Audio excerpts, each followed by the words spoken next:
guys, today I'm going to give you a couple tips on how to sharpen your knife. I know a lot of people avoid doing it. They're worried they're going to mess up the blade, but it's actually pretty hard to do if you're paying attention. So the things you'll need to start: a stone, obviously. I prefer a fine stone, but I'm generally pretty easy on my knives and it doesn't take much to sharpen. If your knife has a lot of burrs and flat spots, or you have a really hard knife steel, say like a 1095 of an Ontario or a K-bar, you're going to want something a little coarser to start. And then, besides the stone, just a piece of leather. I actually prefer just a thick piece of leather set on the table, and you can use that like a strap, or you can go out and get an actual strap. But I use it the same way. I prefer setting it down so I have more control over it. And hopefully this will give you the skills you need to avoid something like this. This is just a drag-through carbide sharpener, but I'm constantly telling people not to run their knives through these. I mean, it can ruin a really nice knife pretty quickly. It takes off way more material than it needs to, and I've honestly never been impressed with an edge that's been run through this. So, from the factory, I know this Benchmade Griptilian has about a 15 to a 22 degree angle, and that's common. That's going to cover basically all your folders and most of your fixed blades, unless the company puts a different angle on it for a special purpose. Now, my recommendation is stick to about 22.5. That's standard enough where it's going to sharpen your knife and it won't change the angle too bad, if at all. So to find a 22.5 degree angle, you just need a piece of paper. This is standard computer paper.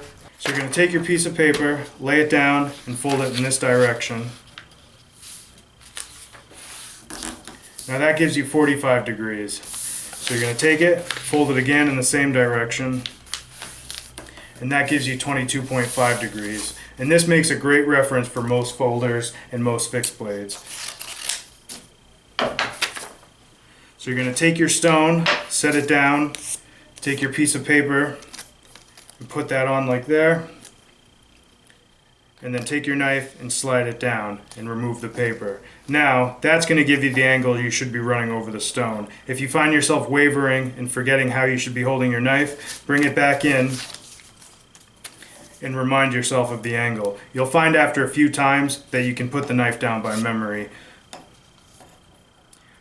From there, you want to run the blade up the stone at that angle an even number of times per side.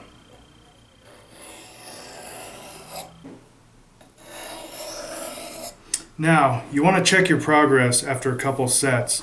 Make sure you're keeping the angle of the knife and that you're actually sharpening it. This blade is a 154 cm steel, so it's a lot harder than, say, a 440 stainless or an AUS 8, and it's going to take a lot more passes to get it sharp. If your blade is an AUS 8 or a 440 stainless, you're going to notice you can remove a lot of material with just a single pass, but it's a lot easier to make mistakes, so you want to be careful of that. If you notice when you check your blade that it kind of feels rough and has a bit of micro serrade, don't worry about that. That's what the leather's for. Now, after a few passes, if you notice that you have problem areas, flat spots that aren't coming out, you're going to want to take it with a rougher stone and just work that area until it's fixed, and then go back to a fine stone. Now, once you're satisfied with the edge, there's no burrs or flat spots, and it's reasonably sharp, you can move on to leather. If you have a strop, I recommend you put it on the table so it doesn't move. If you hang it by the hook on the end, I find that it sometimes flexes and can round off the edge of your knife. If you have a piece of leather like this, it's going to be the same thing. You're going to put it on the table and then use it like a stone.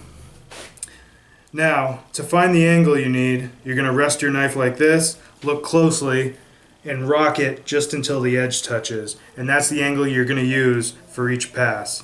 One common mistake I find with stropping is that they'll go through and at the end of the stroke, they'll round up like this. That's generally a sign that you're moving too fast, and you should slow down and remember to stay consistent throughout the whole pass. It may not feel like it, but this leather is pretty abrasive and it can ruin the edge of your knife and you'll have to start all over.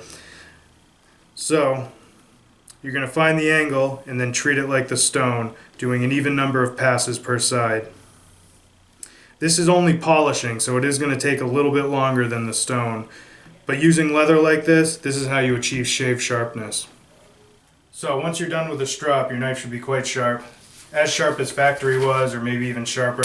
You can cut paper with it pretty easy, although there's no real reason to do that except for showing off how sharp your knife is. And it kind of just dulls it for no reason. Now, if you want to see other tutorials like how to sharpen a serrated knife or a tanto, maybe even a machete, put it in the comments. Like and subscribe for updates. Go on to armybarracks.com, check out our locations, go onto our Facebook, or stop into one of the 7 stores we have, check out our knife selection. We have a ton, autos, fixed blades, switch blades. We got these new Raven Crests in, OTF, and these are definitely worth checking out. Thanks for watching, guys.